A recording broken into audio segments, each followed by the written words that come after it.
ಲೋಕಸಭೆಯಲ್ಲಿ ಭದ್ರತಾ ಲೋಪ ಪ್ರಕರಣ ಬಗದಷ್ಟು ಬಯಲಾಗ್ತಾ ಇದೆ. ಆರೋಪಿ ಸಾಗರ್ ಶರ್ಮನ ಕಹಾನಿ. ಇವನನ್ನು ಆರೋಪಿ ಅಂತೀರ, ಭಯೋತ್ಪಾದಕ ಅಂತೀರ? ಸಹಜವಾಗಿ ಅವನು ಭಯೋತ್ಪಾದಕ.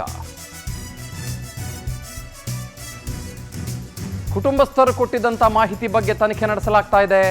ಮೈಸೂರಿಗೆ ಬಂದಿದ್ದರ ಬಗ್ಗೆ ಮಾಹಿತಿಯನ್ನು ಕೊಟ್ಟಿದ್ದರು ಕುಟುಂಬಸ್ಥರು. ಸಾಗರ್ ಮೈಸೂರಲ್ಲಿ ಎಲ್ಲೆಲ್ಲಿ ಓಡಾಡಿದ್ದ, ಸಾಗರ್ ಬೇರೆ ಇನ್ಯಾರನ್ನು ಸಂಪರ್ಕ ಮಾಡಿದ್ದ, 2 ಬಾರಿ ಮೈಸೂರಿಗೆ ಬಂದಿದ್ದರ ಹಿಂದಿನ ಉದ್ದೇಶ ಏನು,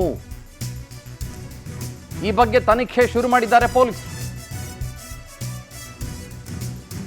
ಮೈಸೂರಿನಲ್ಲಿ ಸಿಎಂ ಮನೆ ಇರೋದ್ರಿಂದ ಆತಂಕ ಶುರುವಾಗಿದೆ.